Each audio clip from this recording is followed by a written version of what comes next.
Beleza Mortal. Livro 3. Coração Maligno. Escrito por Chelsea Cain.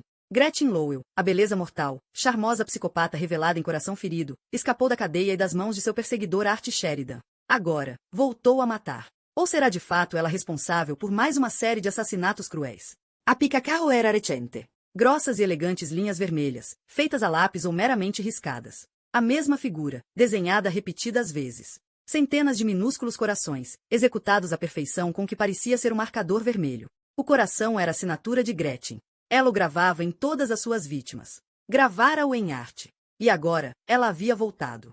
É com essa imagem perturbadora, registrada na parede de um banheiro de estrada, local onde também são encontrados vários olhos humanos boiando numa privada, que começa Coração Maligno, o desfecho da saga de Gretchen Lowell, a beleza mortal. Depois de capturar e torturar o policial Art Sheridan em Coração Ferido e viver um interlúdio quase romântico com ele em Coração Apaixonado, a psicopata de beleza tão impressionante quanto sua inteligência tem agora o esperado encontro final com seu oponente. Mas, antes disso, Art e a polícia de Portland terão de desvendar um aspecto inédito e horripilante do caso. A beleza mortal, por mais perigosa e perversa que seja, tornou-se uma celebridade. E, no mundo em que a fama é tão cobiçada, estar constantemente na mídia faz dela uma pessoa admirada. E fãs, como se sabe, tendem a copiar seus ídolos. Mas estaria este séquito doentio agindo inteiramente por conta própria? Ou a manipuladora Gretchen pode ainda ter algumas cartas na manga?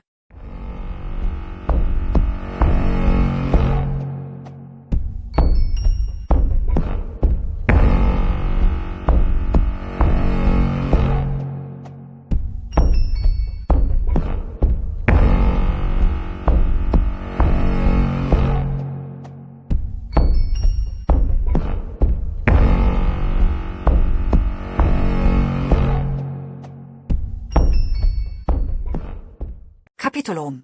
A parada de beira de estrada na I-84, na margem do rio Columbia que fica no estado do Oregon, era infame até pelos padrões de paradas de estrada. Pichações cobriam as paredes brancas, não havia toalhas de papel nem papel higiênico nos recipientes adequados, mas sim espalhados pelo chão de concreto. Duas das portas de metal das cabines haviam sido arrancadas da dobradiça superior e pendiam em ângulos estranhos. O local cheirava a escada de estacionamento, aquele casamento peculiar de urina com cimento. A 29 quilômetros do banheiro mais próximo, e eles tinham ido dar em uma parada destruída por vândalos. Mas não havia escolha. Amy colocou as mãos nos quadris e encarou a filha de 11 anos. Vem, Dakota, disse. Os olhos azuis de Dakota se arregalaram. Eu não vou entrar aí, disse ela. A viagem inteira tinha sido assim. Eles saíam de Bakersfield todo verão, desde que Dakota era bebê, e pegavam a estrada para visitar a família de Eric em Hood River. Ela sempre adorara. Este ano havia passado toda a viagem enviando mensagens de texto para as amigas e ouvindo iPod. Talvez Amy tivesse sido mais compreensiva se Dakota não tivesse se comportado como uma pentelha nos últimos 2 dias. Se agache em cima do vaso e pronto, disse Amy. Dakota mordeu o lábio, deixando uma marca de gloss no dente da frente. É nojento, disse. Quer que eu veja se o banheiro masculino está melhor? Perguntou Amy. Dakota ficou vermelha. De jeito nenhum, respondeu. Você disse que precisava ir ao banheiro, disse Amy. Na verdade, pouco depois de não ter ido ao banheiro no restaurante em que haviam parado para jantar, Dakota já começara a insistir que sua bexiga ia estourar e que se isso acontecesse, ela usaria o fato para exigir o status de menor emancipada pelas leis da Califórnia. Amy nem sabia o que essa porra queria dizer, mas parecia sério. Portanto, ali estavam eles, na parada de beira de estrada no meio do nada. Alguém bateu na porta. O que vocês duas estão fazendo aí dentro? Gritou Eric.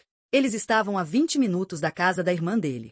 Se não chegassem logo, Amy sabia que Eric iria acabar se estressando. Nos últimos 15 quilômetros, ele vinha agarrando o volante com tanta força que as articulações de seus dedos estavam brancas. Mas ela queria enganar quem? Era ela que iria se estressar. Ela não quer usar nenhum dos banheiros, gritou Amy para o marido. Então vem aqui fora e vai atrás de uma árvore, gritou Eric em resposta. Pai, disse Dakota. Amy escancarou a porta do último reservado. Estava mais limpo do que os outros, ou, melhor dizendo, menos imundo. Papel higiênico no lugar certo. Nenhum excremento humano à vista. Era um começo. Que tal esse? Perguntou Amy à filha. Amy avançou alguns passos vacilantes atrás dela e deu uma olhada no interior do vaso sanitário. Tem alguma coisa lá dentro, disse, apontando timidamente para a água cor-de-rosa no vaso. Amy não tinha tempo para explicar à filha o efeito da beterraba na urina.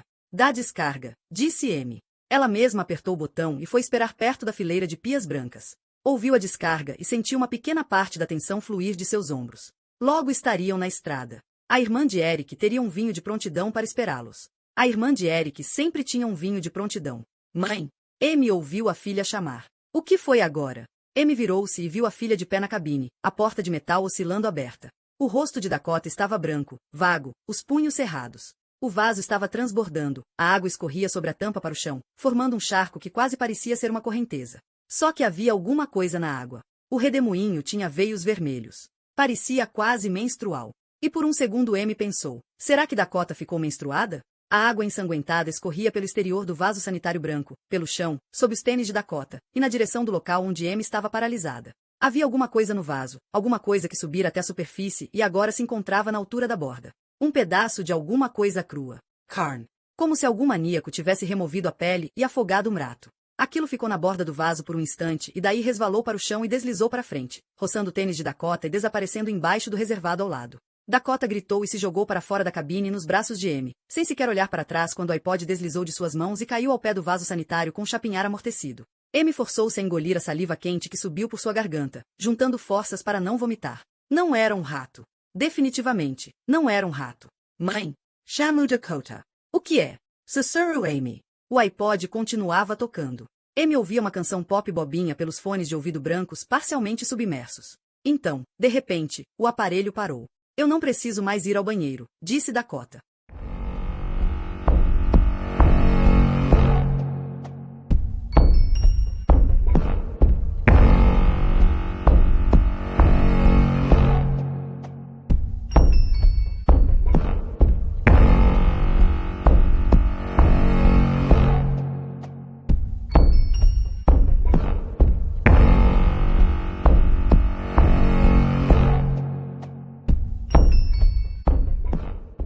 Capítulo 2. O detetive Henry Sobol tirou o saco de provas que estava na pia do banheiro da parada. O conteúdo, 4 punhados de carne cortada, 3 dos quais retirados do vaso, cintilava sob o plástico transparente. O saco era mais pesado do que parecia, escuro, quase roxo, e os grossos medalhões de carne estavam esfiapados, como se tivessem sido cortados com lâmina serrilhada. Sangue e água da privada formavam um triângulo de caldo cor-de-rosa na ponta do saco.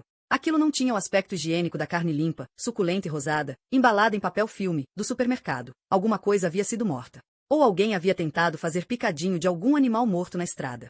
Conte outra vez onde você encontrou isso, pediu Henry. O guarda estadual que o havia chamado estava ao lado de Henry, com seu chapéu de campanha nas mãos. As luzes fluorescentes do banheiro davam à sua pele um brilho verde desmaiado. No banheiro, disse o guarda, inclinando a cabeça na direção do reservado. Recebemos uma chamada de emergência. Uma família informou que havia sangue no banheiro. Eu atendi ao chamado. Desentupe a privada. Apareceu isso. Talvez não fosse a iluminação, pensou Henry. Talvez o policial estivesse verde por estar nauseado. O policial engoliu com dificuldade. O legista acha que é um baço. O médico legista do condado de Hood River encarou Henry, concordando discretamente com o movimento de cabeça. Ele usava camiseta esportiva e bermuda e tinha a pele envelhecida que todos em Hood River pareciam ter, grossa em função do salboard, do windsurf e de que diabo mais eles gostassem de fazer por lá. Henry esfregou com a mão o topo de sua cabeça raspada. Para mim não parece um baço, disse Henry. Claire Maslan apareceu ao seu lado, o distintivo dourado pendurado em um cordão ao redor do pescoço. 2 horas antes eles estavam no apartamento dele, e ela estava com bem menos roupas. O legista levou as mãos aos quadris. Desculpe, disse ele. Deixa eu esclarecer. Com uma das mãos, ele fez o movimento de quem está cortando alguma coisa. É um baço que foi cortado em pedaços e enfiado no vaso sanitário. Henry tornou a colocar a embalagem sanguinolenta dentro da pia. Vinha sendo assim havia 2 meses, desde que a beleza mortal, Gretchen Lowell, escapara. A força-tarefa Beleza Mortal trabalhava 24 horas por dia, correndo atrás de pistas. Eles haviam levado 10 anos para capturá-la da primeira vez. Dessa vez, sabiam como ela era. A força-tarefa havia duplicado. E ainda assim Henry não estava certo se algum dia a pegariam. Eles perdiam tempo demais seguindo pistas falsas. Um suicídio no Rio. Disparos de um carro na zona norte de Portland. Não importava o que fosse, as pessoas achavam que Gretchen Lowell estava metida. Henry sabia que era histeria. As vítimas de Gretchen não tinham um perfil típico. Ela afirmava ter matado 200 pessoas. Fora condenada por 26 mortes, lista crescida de outras 20 quando ela já estava presa. Homens, mulheres, brancos, negros, não importava. Gretchen era uma serial killer sem preconceito. Mas também era megalomaníaca, e sempre deixava uma assinatura. Claire se afastou. Henry Pigaria. Já estava querendo voltar para casa. Às 11, tinha Coed Confidencial no Cinemax, e Claire dissera que assistiria com ele. Alguns garotos provavelmente compraram um órgão no açougue, disse. Acharam que iam matar alguém de susto. Pode ser, disse o legista. Não posso afirmar até levar isso para o laboratório. Mas é do tamanho certo para um ser humano. O guarda estadual agarrou o chapéu com um pouco mais de força. Nós achamos que devíamos ligar para vocês, disse. Gretchen removerá o baço de algumas das vítimas, tanto antes quanto após a morte. Mas ela deixava corpos em seu rastro, não órgãos. Não foi Gretchen Lowell, disse Henry. Não parecia ter a ver. Nenhum corpo. Nenhuma assinatura. Não é o estilo dela. Henry, disse Claire. Olha isso. Henry virou-se na direção de Claire, que olhava para a parede oposta, longe dos reservados. O local onde o vaso transbordara sobre o chão de concreto estava alagado, e Henry precisou dar a volta, atenção dividida entre suas novas botas de cowboy pretas e o reflexo de sua ampla silhueta na poça de água. Quando alcançou Claire, ergueu os olhos. A pica-carro era recente. Grossas e elegantes linhas vermelhas que cobriam as pichações anteriores, feitas a lápis ou meramente riscadas. A mesma figura, desenhada repetidas vezes. Os pelos na nuca de Henry se eriçaram, seus ombros se retesaram. Merda, disse ele. Precisamos contar pro Art, Claire disse baixinho. Artie Sheridan? Perguntou o guarda estadual. Ele deu um passo à frente, as botas pretas chapinhando na poça. Art comandará a força-tarefa que perseguirá Gretchen. Aquilo tornará o policial mais famoso do estado. Para o bem ou para o mal. Eu soube que ele estava hospitalizado, em tratamento, disse o legista perto da pia. Hospitalizado, em tratamento, pensou Henry. Eufemismo interessante. Oficialmente, até receber alta psicológica, ele é um civil, disse Henry. Você precisa ligar para ele, insistiu Claire. Henry olhou de novo para a parede. Centenas de minúsculos corações, executados à perfeição com o que parecia ser um marcador vermelho. Eles cobriam tudo, apagavam todo o resto. O coração era a assinatura de Gretchen. Ela o gravava em todas as suas vítimas. Gravara-o em arte. E agora, ela estava de volta.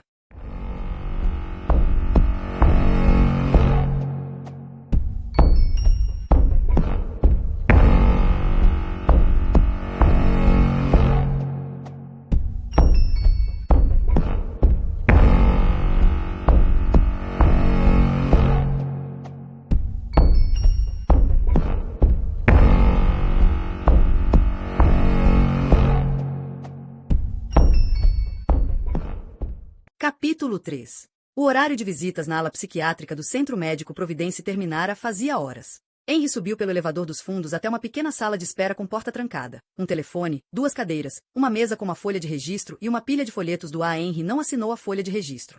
Ninguém nunca assinava. Ele ergueu o fone do aparelho, que se conectou automaticamente com o posto de enfermagem além da porta, e, um instante depois, uma voz feminina atendeu. Em que posso ajudar? Perguntou a voz, que não parecia disposta a isso. Eu preciso ver Art Sheridan, disse Henry. Ele não reconheceu a voz da mulher. Não conhecia as enfermeiras do turno da noite. Meu nome é Henry Sobol. É assunto de polícia. Houve uma pausa prolongada. Espere um instante, disse a voz. Poucos minutos depois, a porta zumbiu e se abriu com um estalido, revelando uma mulher de aparência cansada vestindo jaleco e um cardigã peruano. Só estou deixando você entrar porque ele disse que tudo bem, disse ela com um sorriso de lábios cerrados. Eu sei o caminho, disse Henry. Venho aqui 3 vezes por semana. Vou acompanhar o senhor de qualquer maneira, disse a enfermeira. Não havia TV nos quartos, mas Henry ouviu o som do Animal Planet retumbando na sala de descanso. A TV da sala de descanso sempre estava sintonizada no Animal Planet, e Henry não sabia por quê. De início, o lugar era chocante. Luces fluorescentes, chao recoberto por placas de linóleo, pacientes vestindo aventais verdes.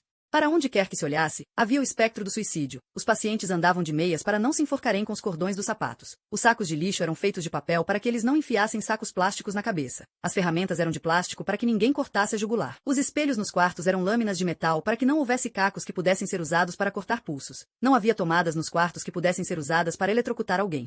Nem fios passíveis de produzir laços. Art agora já cruzara 2 vezes o caminho de Gretchen Lowell, e de cada uma delas saíra quase morto. Ele era viciado em analgésicos. Ela fizera uma bagunça na sua psique. Henry, mais do que ninguém, sabia que ele precisava de reabilitação, sabia que ele precisava de montes de análise. Mas o que Henry não esperava era que Art, uma vez tendo entrado, não fosse querer sair. A enfermeira do turno da noite entrou com Henry no quarto de Art. O companheiro de quarto de Art dormia, roncando alto, aquela apneia úmida e asfixiante bem característica de quem estava acima do peso e fortemente sedado. Era o tipo de coisa que levaria uma pessoa à loucura, se ela já não estivesse louca mesmo. A luminária gradeada sobre a cama de Art estava acesa e ele, sentado em cima dos lençóis brancos, o travesseiro da espessura de um wafer dobrado atrás de seus cabelos castanhos cacheados, uma grossa biografia aberta no colo. Art passara da fase dos aventais no mês anterior, e agora tinha permissão para usar as próprias roupas, um casaco de moletom e calças de veludo, chinelos em vez de meias. Havia perdido peso e, de longe, parecia o homem que Henry conhecera 15 anos antes, de boa aparência, saudável. Interal. De perto, as rugas na testa de Art e as linhas de preocupação ao redor dos olhos contavam uma história diferente. Os olhos negros de Art fixaram-se em Henry, que sentiu um estranho desconforto. A postura de Art mudara. Henry não sabia se eram os medicamentos que ele estava tomando ou o fato de que, nos últimos 2 anos, ele estivera sempre dopado com analgésicos e agora não. Era como se ele tivesse ficado mais velho, mais imóvel. Às vezes, Henry não conseguia acreditar que ele tinha só 40 anos. O que foi que aconteceu? Perguntou Artie. Henry lançou um olhar para a câmera no canto superior do quarto. Aquilo ainda o fazia sentir-se estranho, ser monitorado como um prisioneiro. Ele puxou a cadeira de visitantes, de plástico leve, para não machucar ninguém caso fosse lançada e sentou. Você pode me dar 1 minuto? Perguntou Henry à enfermeira. Não acorde o Frank, disse ela, e saiu do quarto. Henry olhou para Frank. Um brilho de saliva se acumulava no canto da boca dele. Henry se voltou novamente para Art. Houve um crime, disse ele, enfiando a mão no bolso dianteiro do jeans preto e retirando um pacote de chicletes. Um baço foi encontrado numa parada de beira de estrada a leste, na 84. Tem corações desenhados na parede. Eu preciso que você vá dar uma olhada. Art não teve absolutamente nenhuma reação, só ficou sentado, olhando para Henry, sem se mexer, sem piscar, sem nada dizer. A garganta de Frank fez barulho, como se fosse uma galinha moribunda. Uma luzinha vermelha piscou na câmera de vigilância. Henry tirou um chiclete da embalagem, desembrulhou e enfiou na boca. Era de alcaçuz, e estava quente e macio por estar em seu bolso. Ele estendeu a embalagem para Art. Art disse, não é ela. Henry pegou o chiclete de volta e o pôs no bolso de novo. Jamais entendria a influência de Gretchen sobre Artie. Ele sabia o que era a síndrome de Estocolmo. Lera meia dúzia de livros a respeito desde o cativeiro de Art. Entendia a obsessão do amigo. Eles a haviam perseguido por uma década, vivendo-a, respirando-a, investigando as cenas de seus crimes, para descobrir que ela estava bem debaixo de seus narizes, fazendo-se passar por psiquiatra, assessorando o caso. Fora difícil para todos. Mais difícil para Art. E se for? Perguntou Henry. Ela disse que ia parar de matar, disse Art. O canto de sua boca se contorceu. Ela me prometeu. Talvez ela tenha cruzado os dedos, disse Henry. Os olhos de Art tornaram a cair sobre o livro, até que ele fechou devagar e pousou sobre a mesa ao lado da cama, erguendo o queixo. Você ainda tá aí? Perguntou em voz alta. Houve uma pausa de uma fração de segundo, e a enfermeira surgiu no vão da porta. Elas nunca se afastam, disse Art a Henry com um débil sorriso. Seus olhos se voltaram para a enfermeira. Vou precisar de um dia de licença, disse ele. E então, quase como uma reflexão tardia, e de sapatos. Precisamos dele numa cena de crime, explicou Henry. Você não precisa convencê-la, disse Art. Eu estou aqui há 2 meses. Eles me querem fora daqui. O problema é que não podem me forçar a deixar a ala até que eu diga a eles que não vou me matar. E eu tenho um excelente plano de saúde. Não deve ser problema conseguir uma licença, Sr. Sheridan, disse a enfermeira. Detetive Sheridan, disse Henry. A enfermeira olhou para ele, a sobrancelha erguida. É detetive, disse Henry. Não, senhor.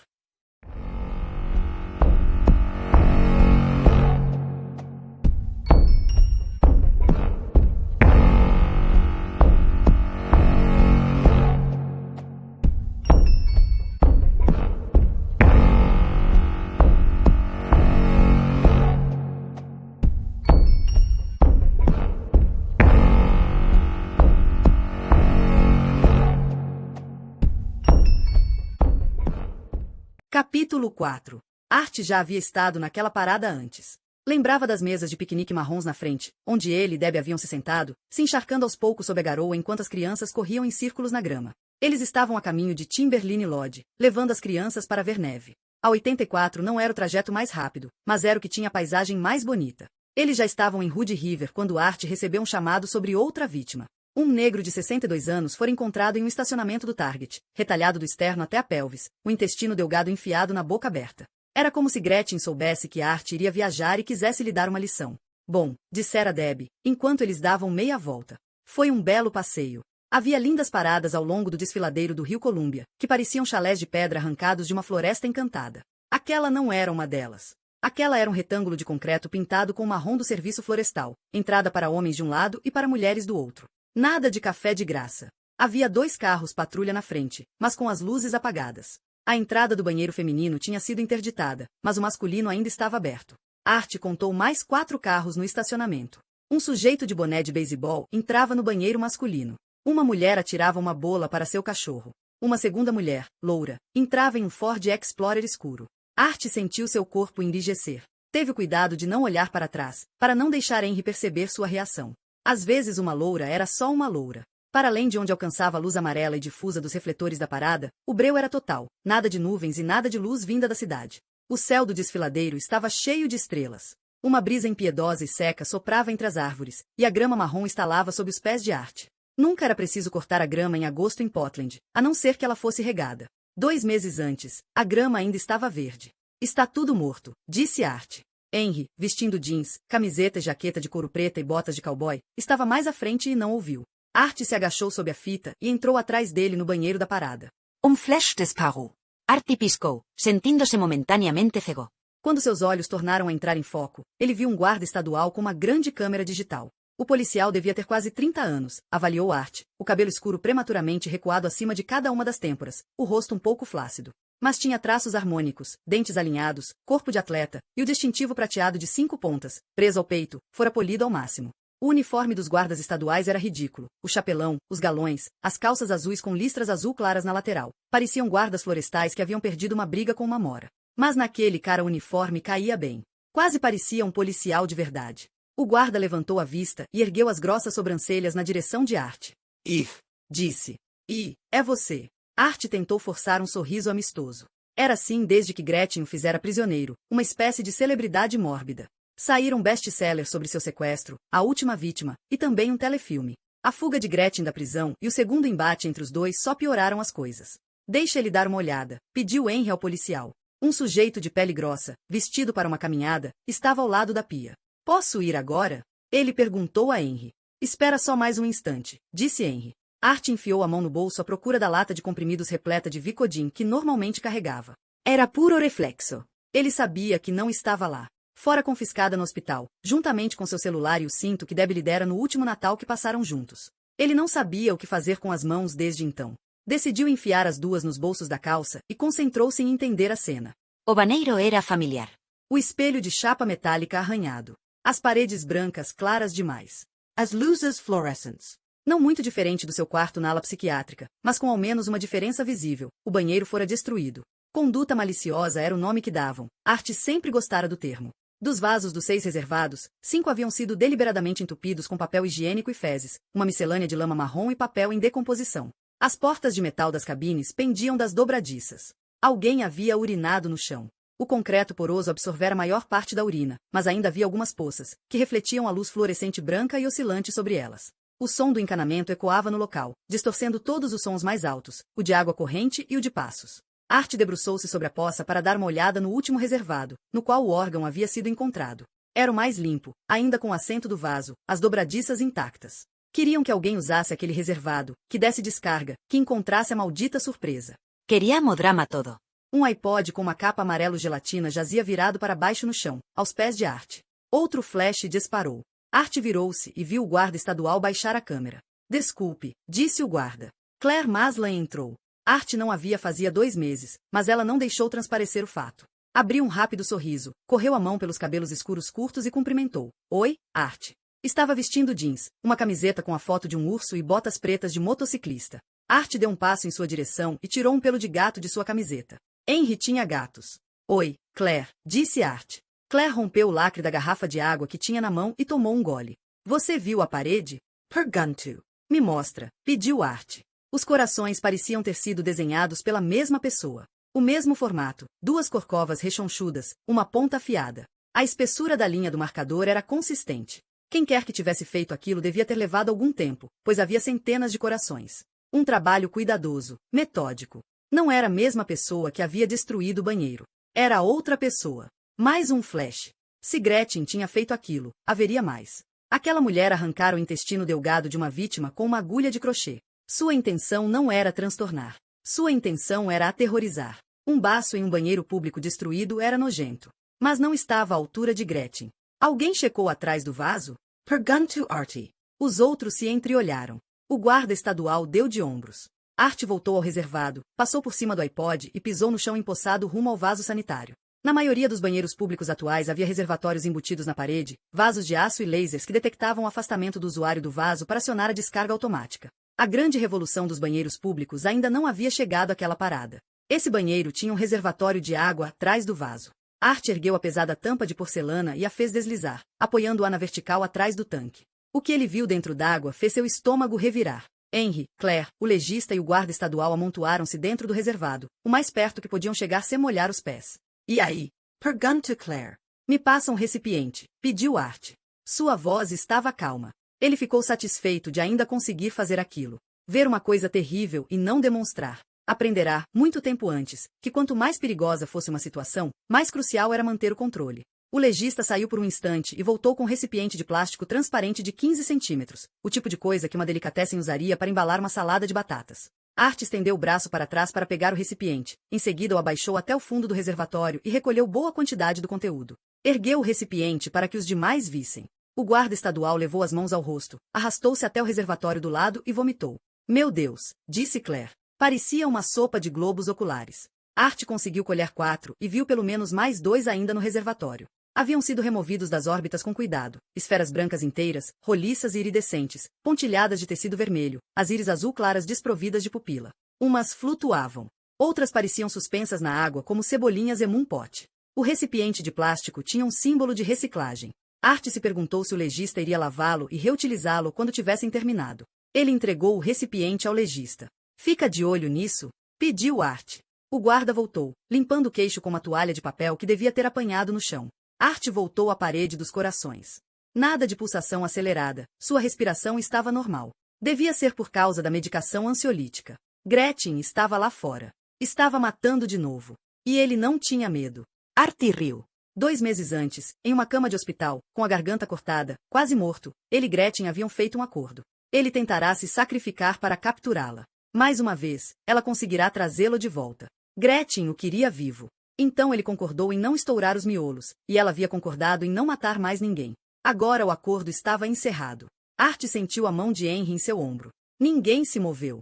O único ruído era o zumbido constante de uma das descargas. Eu não devia ter trazido você até aqui, disse Henry. O legista ergueu o recipiente de plástico na direção da luz vacilante. Os globos oculares balançaram e giraram. Então o que nós fazemos agora? Perguntou enfim o policial. Fechem o acesso a este lugar, respondeu Art. Peçam ajuda da força-tarefa. Art percorreu o banheiro com o olhar. Vejam se descobrem mais pedaços. O rosto do guarda brilhou. Foi ela, disse ele. A porra da Gretchen Lowell. Ele balançou a cabeça lentamente e tentou esconder o sorriso torto. Art já vira isso antes. A euforia patente que jovens policiais sentiam na cena de um crime da beleza mortal. Como se estivessem envolvidos em algo especial. Como se pudessem ser eles a capturá-la. Eu não quis, balbuciou o guarda, o rosto corando. Só achei emocionante. Ele baixou os olhos para as botas e tornou a erguê-los na direção de Art. Ela fez isso no seu pescoço? Fez, disse Art, sem se mexer. Ela fez isso no meu pescoço. Os olhos do guarda se desviaram de novo, para algum lugar acima do ombro de Art. Sinto muito, disse. Não sinta, disse Art. Eu estava inconsciente. As mãos do patrulheiro ultrapassaram o nó da gravata azul, indo até a gola da camisa social, e Art percebeu um anel da escola secundária. Você tem sorte, disse o guarda. E então, depois de uma curta pausa, ele esclareceu, de estar vivo. Sorte. O guarda não queria capturar Gretchen. Queria apenas conhecê-la. Pode fazer perguntas se quiser, disse Art. Art, sem essa, disse Henry. Não, disse Art, e gesticulou com uma das mãos. Vai em frente. Pergunt. Alguém deu descarga no banheiro masculino do outro lado da parede, e o som metálico de água corrente encheu o lugar. Na periferia de seu campo de visão, Art percebeu Claire lançar um olhar para Henry. Henry não se mexeu. O rosto do policial estava escarlate a essa altura. Ele baixou de novo os olhos e então os ergueu. Seus olhos brilhavam. Devia ser um típico garoto de time de futebol de escola secundária, pensou Art. Um zagueiro. Para ingressar na polícia estadual não era necessário ter formação universitária. Como ela é? Perguntou o guarda. Art deu um passo à frente, tomou a mão livre do policial e levou-o até o próprio pescoço. Sente isso, disse Art gentilmente, guiando a ponta dos dedos do policial sobre a grossa cicatriz em seu pescoço. O policial não afastou a mão, não se encolheu. Em vez disso, se inclinou para frente, os olhos seguindo a linha da cicatriz de Art, ainda esfolada e fibrosa, ainda sensível ao toque. Art viu a pulsação no pescoço do policial se acelerar. Art deslocou-lhe a mão alguns centímetros. A jugular está aqui, disse, pressionando os dedos dele contra seu pescoço, para que o rapaz sentisse o cordão arterial pulsando sob a carne. A Gretchen sabe onde cortar, disse Art. Eu não tive sorte. Se ela me quisesse morto, eu estaria morto. Art soltou a mão do policial, e ele a removeu lentamente. Como ela é? Art repetiu Bixenho. Ele pôs a mão no ombro do policial e se inclinou para frente, fazendo com que seu rosto ficasse a centímetros do dele. Gretchen era uma vaca bonita, sensual, carismática e manipuladora, o objeto da obsessão sexual de Art, sua torturadora, e a pessoa que melhor o conhecia no mundo. Ela é uma serial killer, disse Art. Sorriu e deu um tapinha amigável no ombro do policial. Se algum dia você se deparar com ela, atire. Art virou-se para Henry. Estou pronto para voltar pro depósito de malucos, disse.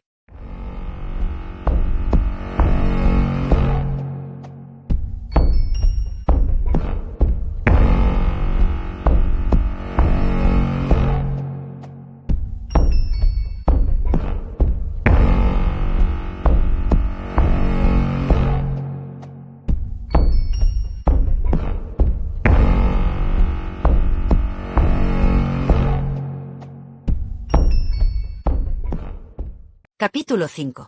Susan Ward percorria apressadamente o corredor do hospital. Eram 9 da manhã e ela já estava de mau humor. Alguma coisa estava acontecendo no desfiladeiro, e Ian enviará Derek Rogers para fazer a cobertura em vez dela. Já havia ligado 11 vezes para Derek. Essa era a 12ª. O que eles estão querendo dizer com órgãos do corpo? Pergunto. Ela estava com problemas para manter o telefone no ouvido, evitar que o copo de café entornasse e vasculhar a bolsa à procura de uma pastilha para disfarçar o gosto do cigarro que fumara no estacionamento do hospital. Eles não informaram, respondeu Derek. Eles tiveram a maior parte da noite no local e parecia que a agitação estava passando. Mas metade da força-tarefa Beleza Mortal está aqui, e o FBI e voluntários estão vasculhando o bosque. Seria uma notícia importante se já não tivesse havido tanto bafafá com relação a Gretchen Lowell. O Herald publicara matérias de primeira página a seu respeito todos os dias, desde que ela escapara. Ela fora vista na Itália, na Flórida, na Tailândia e em Churchill, Manitoba. O tipo de maluco que costumava alegar ter sido abduzido por alienígenas agora afirmava ter visto a beleza mortal. Crimes em todas as partes do mundo estavam sendo atribuídos a ela. A julgar pelos canais de notícias 24 horas, ela teria assassinado uma família na Tailândia e chegado à Inglaterra para matar um vendedor de peixes no mesmo dia. Me mantenha informada, pediu Susan. Eu estou no hospital. Quando é que você vai desistir? Perguntou Derek. Susan prendeu o telefone entre a orelha e o ombro e conseguiu localizar a lata de pastilhas na bolsa lotada de recibos amassados, canetas, embalagens de chiclete vazias e lenços de papel usados. Talvez ele me receba esta semana, disse. Se o Ian souber que você está escrevendo um livro, vai arrancar o rabo de cavalo, disse Derek. Susan apertou o botão do elevador para subir até a ala psiquiátrica. Ian passará a cobertura policial para as mãos de Derek depois que o mentor de Susan, Quentin Parker, for assassinado. Susan dissera a si mesma que não se importava. Tinha alguns projetos na manga que poderiam tirá-la da profissão de jornalista de uma vez por todas. Do jeito que as coisas iam, quanto mais cedo melhor. Só precisava conseguir conversar com Art. Alô? Disse Derek. Você sabia, disse Susan, que desde 1958 mais de 400 pessoas morreram de reação alérgica ao esperma? Houve uma pausa. Não, respondeu Derek. A campainha do elevador soou, e as portas prateadas se abriram. Preciso ir, disse Susan. Enfiou uma pastilha na boca e jogou a lata de volta na bolsa. Chegway.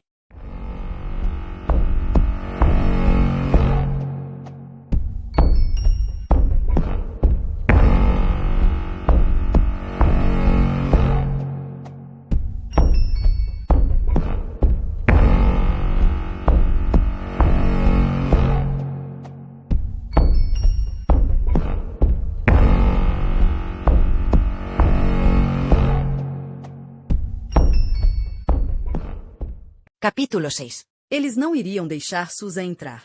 Nunca deixavam. O nome dela não constava da lista de visitantes autorizados. Mas Susan tocou a campainha, disse à enfermeira que perguntasse a Art se ele a receberia e, quando a enfermeira voltou e, como sempre, disse que não, hoje não, mas ele tinha mandado um oi, Susan sentou-se em uma cadeira na sala de espera da ala psiquiátrica.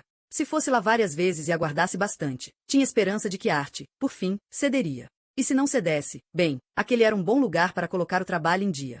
Havia 2 cadeiras, as duas de um plástico modelado cor de xixi, e Susan sempre se sentava na da esquerda. Sala de espera era bandad. Estava mais para closet de espera. Sem janelas. Meio metro quadrado, preenchido por 2 cadeiras e uma mesa dobrável coberta com pilhas de panfletos sobre saúde mental. Susan estava na metade de seu café e considerasse um descanso do laptop para ler um panfleto sobre transtorno do déficit de atenção com hiperatividade na idade adulta quando as portas do elevador se abriram e dele saiu Henry Sobol. Henry ergueu as sobrancelhas quando a viu. Roxo. Comento. Se chama Paixão Ameixa, esclareceu Susan, tocando o cabelo violeta, que já fora turquesa e, antes disso, rosa. Susan olhou de relance para a porta da ala psiquiátrica. Se Henry estava ali para falar com Art, talvez o negócio lá no desfiladeiro tivesse algo a ver com Gretchen. Você está aqui por causa da parada na estrada? Perguntou ela.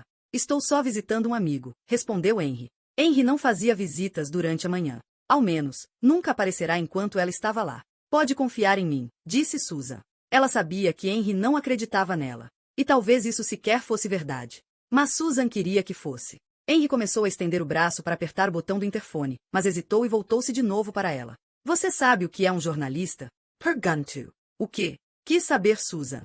Henry não vacilou. Um repórter morto. Ai, Jamal e Susan. Não é minha, disse Henry. Susan se inclinou para a frente.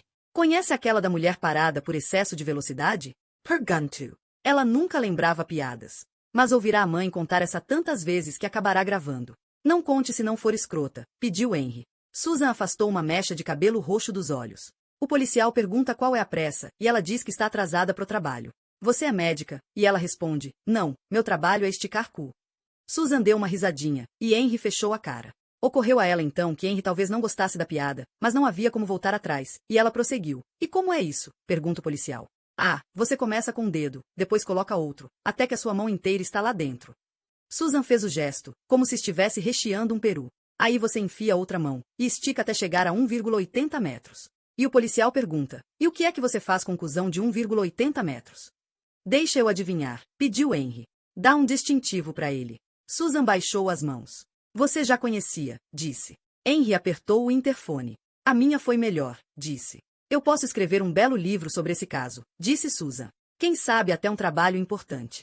Ambos sabiam o que aquilo queria dizer. Que não seria como a última vítima. A Gretchen é uma celebridade para certas pessoas. Eu quero explorar isso. Quero entender esse fascínio pela violência. Porra, Susan, pediu Henry, levando a mão à nuca. Deixa o cara tocar a vida dele. Você sabe no que eu estou trabalhando agora? Pergunta Susan.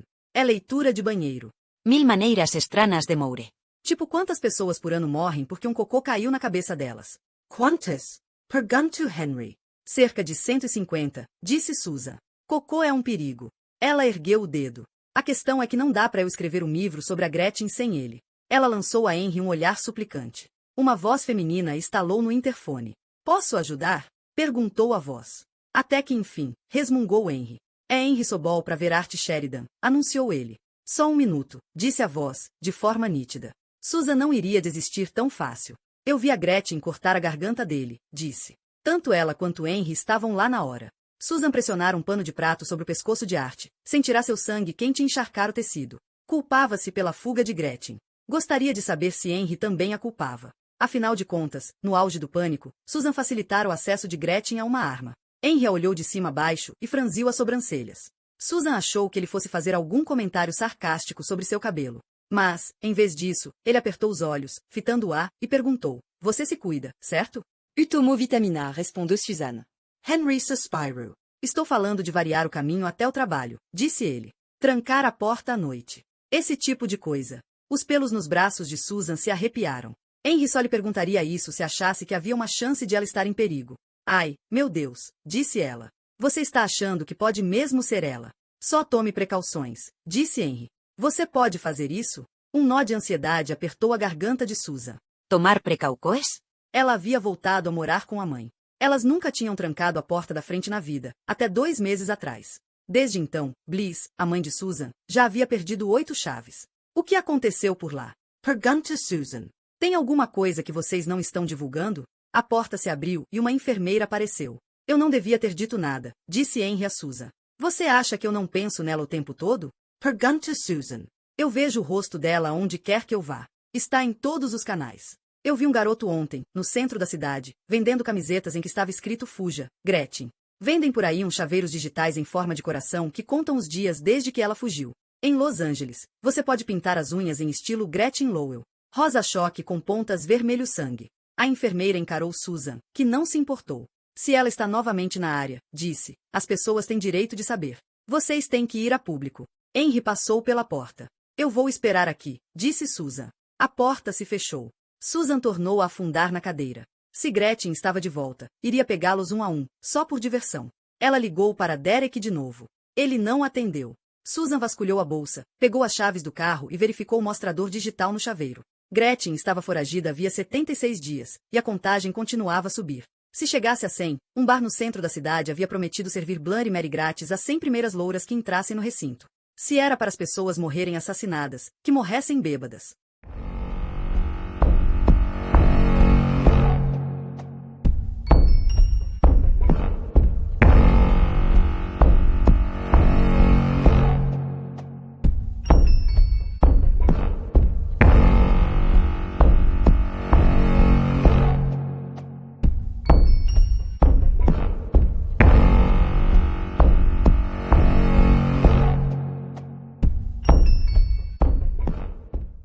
Capítulo 7.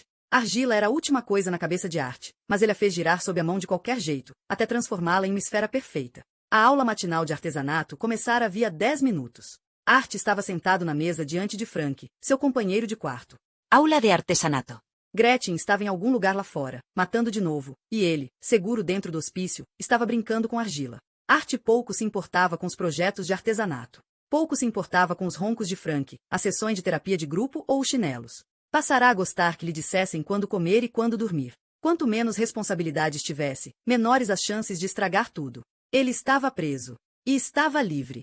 Sua equipe, a força-tarefa que liderara por tantos anos, estava lá fora procurando por Gretchen Lowell sem ele. E pela primeira vez em muito tempo, ele pouco se importava.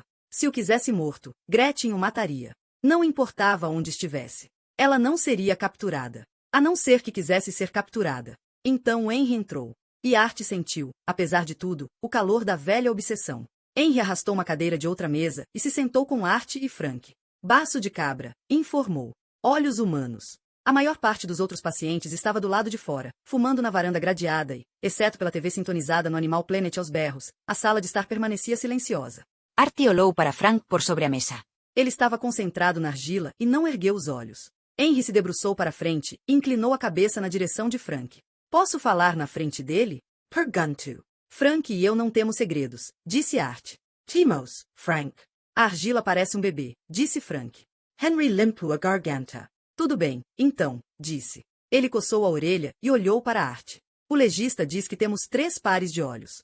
Paras, rapati e Art. Isso é bom.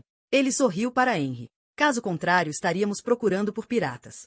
Henry prosseguiu. O legista acha que foram conservados em formaldeído antes de serem atirados no tanque. Art continuou a girar a palma da mão sobre a esfera de argila em cima da mesa. Isso é compatível com alguma coisa?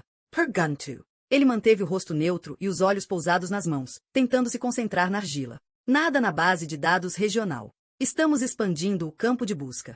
Você acha que vão aparecer os cadáveres correspondentes? A Gretchen nunca arrancou os olhos de ninguém. A Gretchen nunca tinha feito nada, disse Henry, até fazer. Art esfregou os olhos com a mão. Haviam lhe dado um sedativo quando voltará na noite anterior, e ele ainda se sentia grogue. Melhor reforçar a unidade de proteção da Deb, disse ele, com um suspiro. Art não achava que Gretchen fosse ir atrás de Deb e das crianças de novo. Gretchen já o aterrorizara uma vez com esse artifício e ela não gostava de ser repetitiva. Mas a proteção proporcionaria à sua família um pouco de paz de espírito. Já tá feito, disse Henry. Tem um carro da polícia de Vancouver na porta da casa. As crianças são escoltadas até a escola. Tudo o que a gente conversou. Henry afastou o bigode com o polegar e o indicador. Quero que você pense na possibilidade de sair da cidade. Boca Raton é legal, disse Frank. A Gretchen vai me encontrar aonde quer que eu vá, disse Art, sem qualquer emoção. Era um mero fato. Henry cruzou seus grandes braços sobre a mesa e se debruçou para a frente. Mas a imprensa talvez não, disse. Você não faz ideia de como estão as coisas lá fora. A Câmara Municipal está pensando na possibilidade de decretar toque de recolher. Tem uma empresa oferecendo umas porras de passeios turísticos temáticos da Gretchen Lowell. Seu pescoço ficava vermelho à medida que falava. Eles têm ônibus com o rosto dela pintado na lateral. Por que você acha que a Deb se mudou para Vancouver? Por causa do IPTU. No Animal Planet, um veterinário tentava salvar um gato que havia sido atropelado por um carro. Art já vira aquele episódio 8 vezes. O gato acabava morrendo. A matança não pararia até que Gretchen quisesse. Eu quero ajudar, disse Art. Posso dar consultoria daqui. Frank curvou-se sobre a mesa diante de Art, transformando seu pedaço de argila em um cilindro de 60 centímetros de comprimento, da largura de um polegar. Sai da cidade. Eu acho outro hospício para você, se quiser. É New Hampshire. Em algum lugar bem longe. A verdade era que New Hampshire parecia perfeito. Longe era perfeito. Mas ninguém conhecia os arquivos do caso da beleza mortal como Art. Henry precisava de Art. E Art sabia disso. Me liga se houver algum progresso, disse Art. Estou à disposição. Da última vez que eu liguei, uma mulher disse que ia chamar você. Sumiu e não voltou mais, disse Henry. Só havia um telefone a que os pacientes tinham acesso. Que só recebia chamadas. Quando tocava, todos se arremessavam sobre o aparelho. Eles não deviam deixar gente maluca atender telefone, disse Henry. Frank ergueu os olhos do rolo de argila e sorriu. Aqui só tem gente maluca, disse Art. Henry se recostou na cadeira, cruzou os braços e apoiou o queixo no peito. Então você vai simplesmente se esconder aqui pelo resto da vida? Pergunto. Art não teve resposta. Henry observava, o maxilar em movimento, o músculo visível sob a pele. Art podia quase percebê-lo testando diferentes argumentos. Ninguém sabe de nada, disse Henry, por fim. Você passa por um exame psicológico e pode voltar a trabalhar. Você ainda é um herói da porra lá fora. Um Philip Marlowe do caralho. Os olhos de Frank se acenderam, alarmados, por trás dos óculos. Aqui não pode falar palavrão. Sinto muito, Frank, disse Henry, voltando-se para frente e movendo o maxilar mais um pouco antes de prosseguir. Não sai dessa ala, pediu a Art. Preciso ter certeza de que você tá seguro.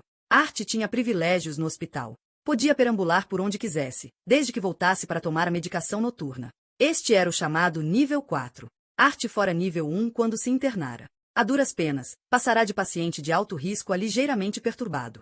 Não vou sair, disse Art. Quem ficaria com o Frank? Frank havia começado a dobrar sobre si a cobra de argila que criará, girando-a para frente e para trás repetidas vezes. Henry ergueu uma das sobrancelhas e olhou para Frank. No que você tá trabalhando aí, parceiro? Perguntou Henry. Os olhos de Frank se ergueram na direção da TV, e então ele sorriu para a porção de argila. Intestinos de gato, respondeu. Henry olhou de relance para Artie. Legal, disse ele. A porta da varanda se abriu e as pessoas começaram a voltar para dentro, os olhares inexpressivos momentaneamente estimulados pela nicotina. Uma sessão de terapia de grupo começaria em poucos minutos.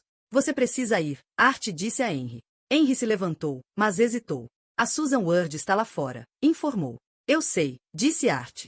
Ela gosta de usar a nossa internet sem fio. Você não quer vê-la?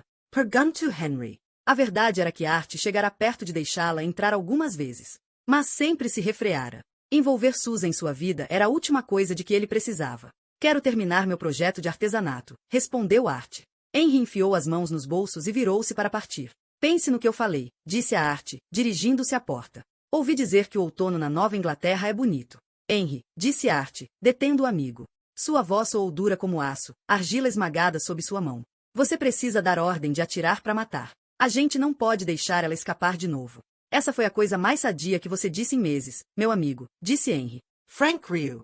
Era a primeira vez que Art o ouvia rir. Era um som inquietante, como de uma criança chorando.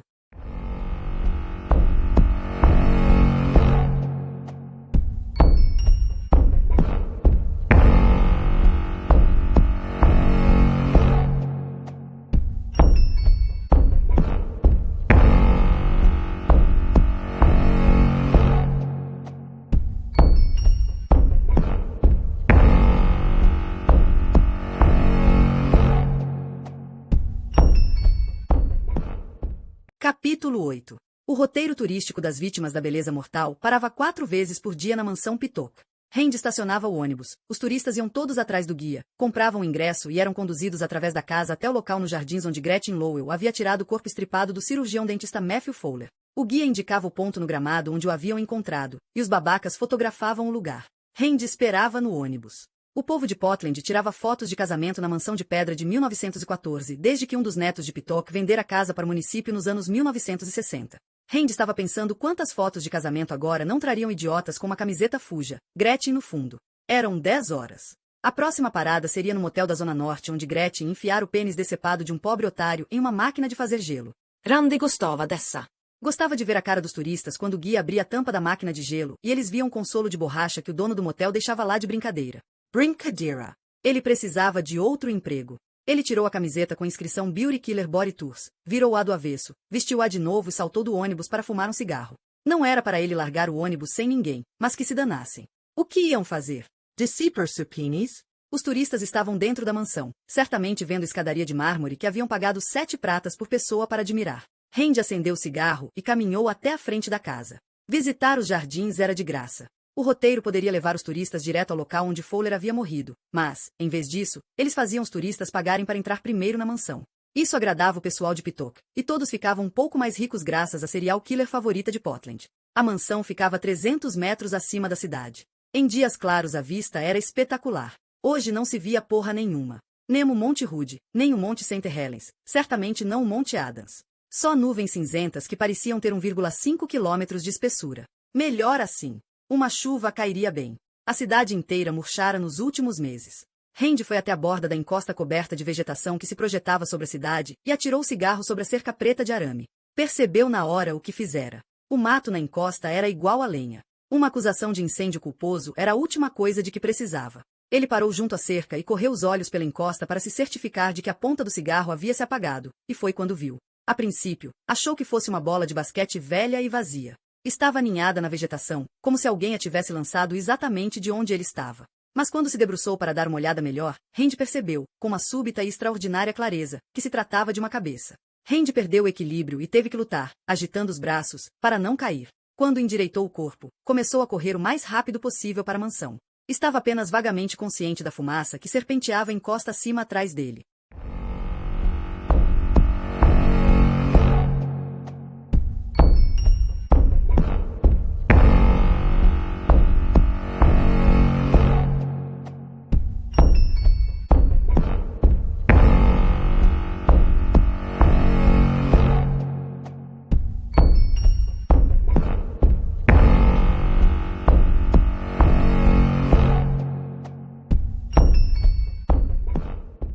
Capítulo 9. Susan olhou de relance para a série de sprays de autodefesa dispostos no banco do passageiro de seu carro. Spray de pimenta. Gás lacrimogênio. Um spray à base de ervas que sua mãe preparara com noz moscada. Ela os pôs dentro da bolsa, deu partida no carro e deixou o estacionamento do hospital. Partes do corpo. Ela olhou para o céu. Não chovia desde o começo de julho, mas hoje não havia nem sinal de céu azul. A parada na beira da estrada no desfiladeiro ficava a 45 minutos. Ela conseguiria chegar lá em 30, a não ser que começasse a chover. Susan pôs um CD de Jimi Hendrix no som do carro e estava quase na rua quando o telefone vibrou em seu colo, o que por pouco não a fez bater em um Ford Explorer. Susan apertou os freios, espalhando a maior parte do conteúdo de sua bolsa no chão. A mulher atrás do volante do Explorer tinha cabelo louro. A cabeça estava virada, e Susan não conseguiu ver seu rosto. Mas havia alguma coisa naquele cabelo. O corpo de Susan gelou. Gretchen! Por um instante, Susan não conseguiu se mexer. O carro morreu e ela apertou rápido a buzina, na esperança de fazer a mulher erguer os olhos, mas ela seguiu em frente. Susan olhou de relance para o outro lado da rua, onde um outdoor com o rosto de Gretchen anunciava uma revista chamada Serial Killers Mais Sensuais dos Estados Unidos. Outra loura passou de carro. Susan balançou a cabeça, ligou de novo o motor do Saab e entrou na rua Glisa. Aquilo era ridículo. Gretchen escapara havia muito tempo. E se ainda estivesse por perto, bem, não seria pega nem morta em um Ford Explorer. O telefone em seu colo vibrou de novo, e Susan se retraiu. Fechou os olhos. Assim não dava. Nesse ritmo, morreria do coração antes dos 30. O telefone. Susan o ergueu do colo e atendeu. Mal conseguia distinguir a voz no outro lado da linha com uma guitarra ganindo nas caixas de som do carro. O quê? Perguntou ela. A voz ficou mais alta. Alô? Era uma voz masculina. Ela não o reconheceu. Ele pareceu confuso. Alô? Disse ele novamente. Susan diminuiu o volume do som do carro. Desculpe, disse. Are you experienced? Se eu sou o quê? O disco, explicou Susan. Hendrix. Are you experienced? Devia ser horário de almoço no hospital porque o trânsito estava se arrastando. Em que posso ajudar? Pergunta Susan. Susan Ward? Perguntou o sujeito. Nome completo. Susan apertou forte a capa de pele de carneiro do volante. Ela sabia onde aquilo ia dar. Eu paguei ontem a parcela do empréstimo, disse. Era mentira. Juro. Houve uma pausa. O quê? Perguntou o homem. Naquele trecho da Glisa, só havia floriculturas e bares. Não é da Sallie Mae? Perguntou Susan. Não, respondeu o homem. Susan fez um inventário mental das contas empilhadas ao lado da Vogue em sua mesinha de centro. Visa. Conjectura Susan. Eu não sou um credor, disse o sujeito. Ah, bem, disse Susan. O sinal no próximo cruzamento estava vermelho, e Susan parou atrás de uma longa fila de carros. Começou a chover e ela ligou os limpadores de para-brisas, que estavam precisando ser trocados e só pioraram a visibilidade. Quero falar com você sobre uma matéria, disse o homem. Susan apertou o volante de novo. Outro leitor puto. Ótimo. Porque as pessoas sentiam a necessidade de informá-la sempre que ela os irritava. Se você não gostou de alguma coisa que eu escrevi, a melhor coisa a fazer é escrever uma carta pro editor, disse ela. Você escreveu para mim no meu site, disse ele. Disse que estava interessada em escrever sobre o nosso grupo. Susan escrevera para centenas de sites de fãs de Gretchen Lowell nas últimas semanas, pedindo entrevistas e informações. Quem é você? Pergunto. De qual site? Tem um corpo na rua North Fargo, 397, disse o homem. Sem graça. Quem tá falando? Pergunta Susan. Alguém que aprecia a beleza, disse ele. Algo na voz do sujeito fazia soar muito sério, e deu a ela um súbito calafrio. Você tá falando sério? Pergunta Susan. Alguém atrás dela buzinou. Ela ergueu os olhos e viu que o sinal estava aberto. Virou-se e viu um sujeito em uma van preta fazendo um gesto obsceno para ela. Pisou no acelerador. Alô? Disse ela ao telefone. Olhou para a tela de LCD do aparelho. Desligado. A essa altura o coração de Susan estava disparado. Ela parou no meio-fio e deixou o sujeito da van passar sem nem lhe lançar um olhar hostil. Que porra é essa? Susan pergunta Sinho. Checou o número da chamada e ligou de volta. Ninguém atendeu. Não havia caixa postal. O código de área era local. Mas Susan não reconheceu o número. Se havia um corpo, por que contar para ela? Por que não chamar a polícia? Será que ela devia ligar para a polícia? Isso seria idiotice. Incomodá-los com base em uma chamada telefônica estranha. Henry ia achar que era outra piada. Mas se fosse para valer, e o sujeito pertencesse a um dos fã-clubes da beleza mortal, aí ela teria de fato um livro. Poderia escolher o agente que quisesse. Art poderia até aceitar dar entrevista. E ela teria um ótimo capítulo de abertura. Qual era o endereço? Murda. 3 alguma coisa. 397? Susan olhou em volta à procura de uma caneta, e achou várias no chão do banco do passageiro. Retirou um papel de bala do buraco em que o havia enfiado na porta do carro e o desdobrou. Fargo. Escreveu isso no verso. Era North Fargo. North Fargo, 397. Tinha quase certeza. O desfiladeiro ia ter que esperar.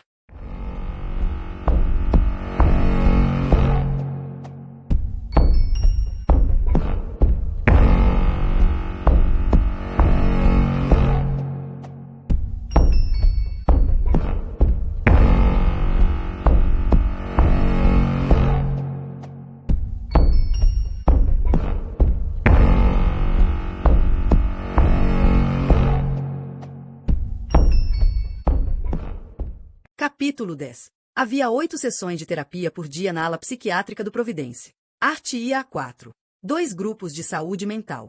2 grupos de abuso de drogas. Art não sabia ao certo porque eles se davam o trabalho de separar os grupos. Eram sempre as mesmas pessoas. A maioria ia a todas as sessões. Era uma ocupação entre episódios de emergências veterinárias. Você quer ficar? Pergunta Sarah Rosenberg. Não, respondeu Art. Ele ajudara a empurrar as mesas para as laterais e arrumar as cadeiras em círculo no meio da sala. Essa é a sessão dos esquizofrênicos e bipolares. A reunião dos depressivos é só às 2. Seu senso de humor está voltando, disse ela.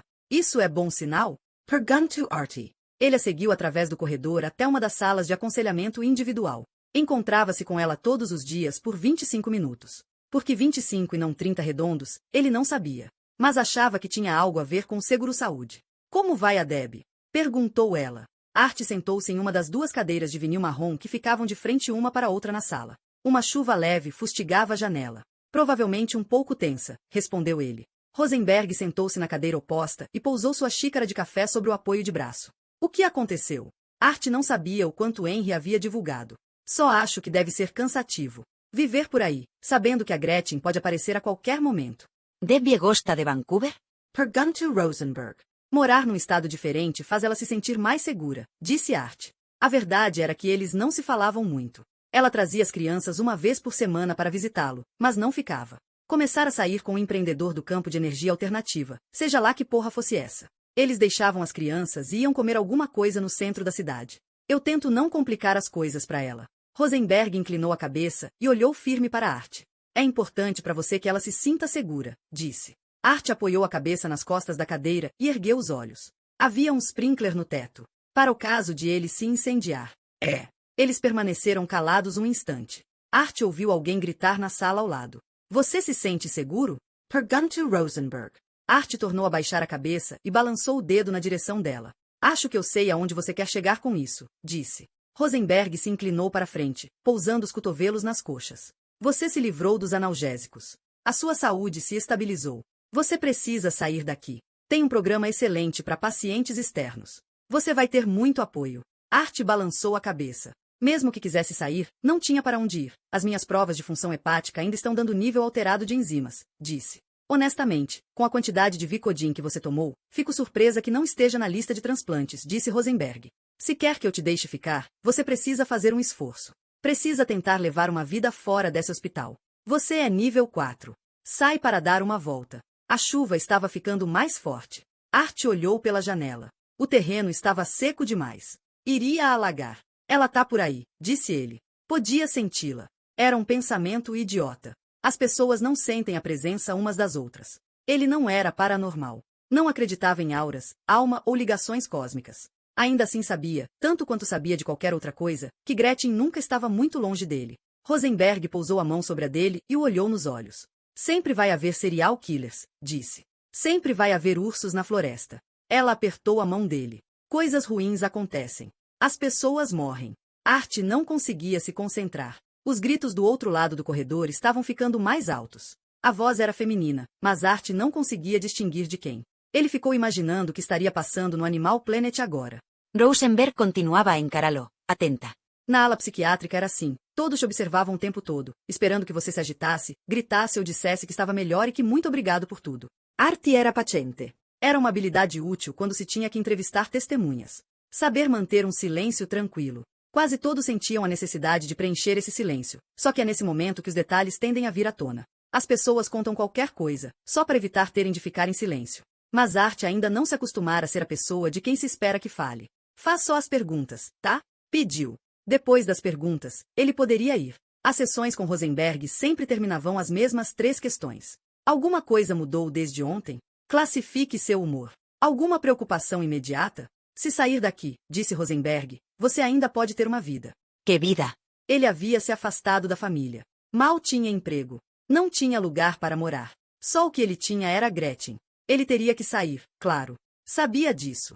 Mas não ainda. Ele ainda não estava pronto para sair. Tinha uma carta na manga e decidiu usá-la. Olhou-a nos olhos. Eu ainda sou um perigo para mim mesmo, disse ele. Sabia que, enquanto sustentasse isso, não poderia ser forçado a sair. Mas pela primeira vez em 2 meses, era mentira. Ele não queria morrer. O acordo com Gretchen estava cancelado. Ela ameaçara matar de novo se ele se suicidasse, mas agora ela tornará a matar. Ele estava livre para fazer o que quisesse, com apenas o seu próprio sangue nas mãos. E ele não queria morrer. Queria matá-la. Queria matar Gretchen. Por isso tinha que continuar ali dentro. Porque, caso se permitisse voltar para o mundo, iria caçá-la e machucá-la. Rosenberg franziu o senho, e suas sobrancelhas se uniram. Em algum momento, você vai ter que se perdoar. Perdoar-se. Eha. Art esfregou a nuca com uma das mãos e permitiu-se um sorriso irônico. Sarah, disse. Eu tive relações sexuais com uma serial killer. Rosenberg não perdeu o rebolado. Pelo que você mais se odeia? Pergunto. Ela esperou. Mas o silêncio não funcionou. Havia gritos demais no outro lado do corredor. Art ergueu os olhos em direção à porta. Eles dão conta disso, disse Rosenberg e um estrondo ecoou pelas paredes. Ambos sabiam o que era. Uma cadeira de plástico acertando o vidro blindado. Art se levantou. Me gritou. Chama a segurança, gritou alguém. Art correu para fora da sala. Rosenberg foi atrás dele. Era o instinto de policial falando. 2 enfermeiras vieram em disparada da outra ponta do corredor. Ele entrou no saguão, enquanto 3 pessoas passavam por ele aos trancos. Sobravam 5 outras na sala. O terapeuta, agachado, sangrando, por trás de uma mesa virada. 2 mulheres petrificadas perto da parede. Frank, ainda sentada em uma cadeira de plástico, os joelhos afastados, um sorriso aturdido no rosto. E, no meio de todos, uma mulher agachada, chorando, segurando um fragmento de algo duro e ensanguentado. Ah, pelo amor de Deus, disse Art. O nome da mulher era Cortena Itaggarta. Havia sido transferida da sala de emergência com os pulsos enfaixados, mas conseguirá arrancar um pedaço de fórmica da mesinha de cabeceira embutida de seu quarto e tentará dar cabo da própria vida. Estava sob vigilância intensiva desde então. Haviam retirado tudo de dentro de seu quarto, à exceção de um colchão. Sua porta nunca estava fechada. Alguém da equipe ficava 24 horas por dia em uma cadeira diante de seu quarto. Art a vira algumas vezes ao cruzar o corredor, deitada na cama como uma criança. Ela se voltou para ele e levou o fragmento de encontro à carne macia do próprio pescoço. Aparentemente achará outro lugar de onde conseguir fórmica. O que você está fazendo, Cortena? Pergunto Artie. Ele achava que ela tivesse cerca de 20 anos. Talvez parecesse mais jovem se estivesse usando roupas normais e não o pijama verde do hospital. Seu cabelo louro tingido estava jogado para trás. O rosto, corado, cor-de-rosa como se fosse queimado de sol. Ela tinha um rosto bonito, bochechas cheias e o tipo de pele que nunca vira uma mancha. Cortena abriu a boca para dizer alguma coisa, e foi quando Art viu seus olhos se deslocarem para um ponto atrás dele. Art se virou e notou um dos serventes da ala entrando com cuidado.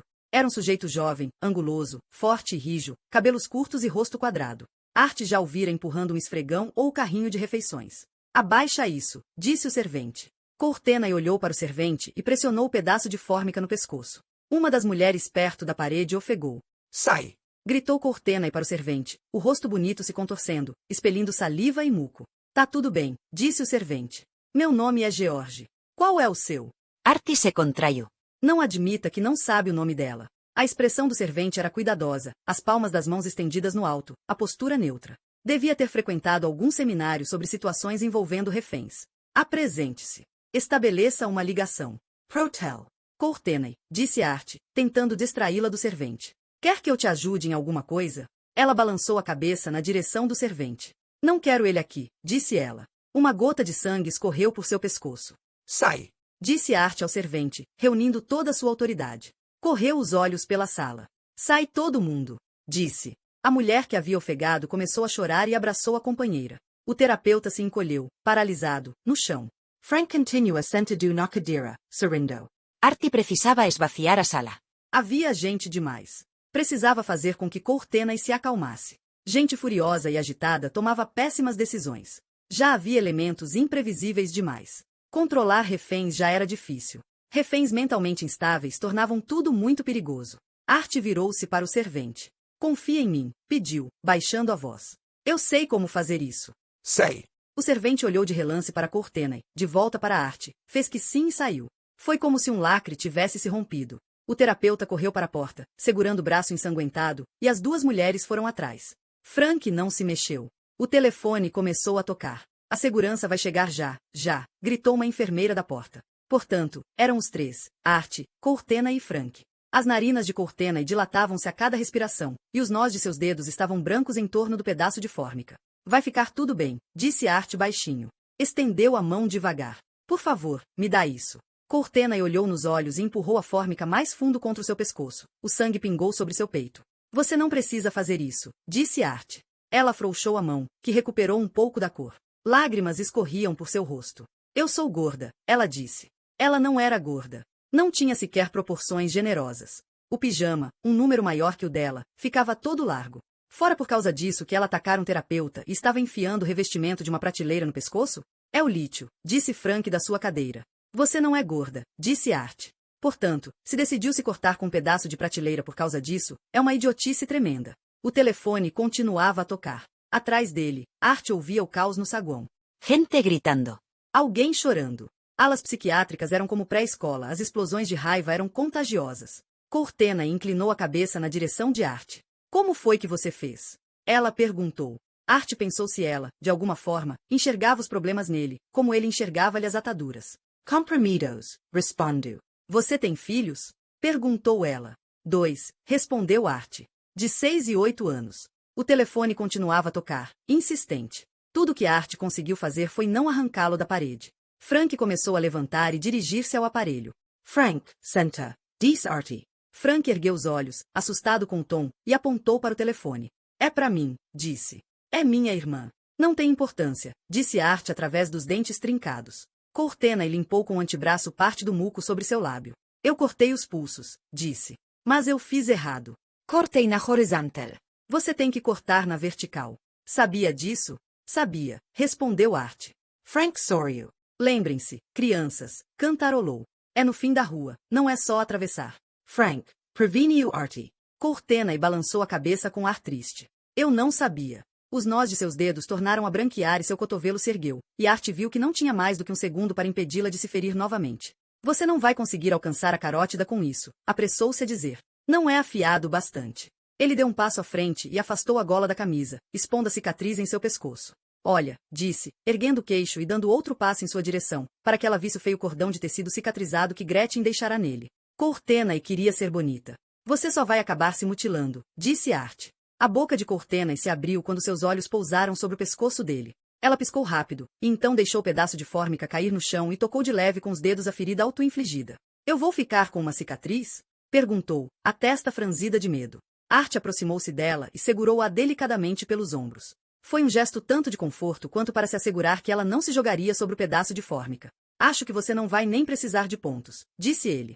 3 guardas uniformizados da segurança do hospital entraram correndo na sala, com o servente e Rosenberg atrás. Os guardas pegaram Courtney pelos braços e a conduziram para fora em silêncio. Art foi até o telefone, que ainda tocava sobre uma mesinha lateral perto do sofá, e o atendeu. Alô?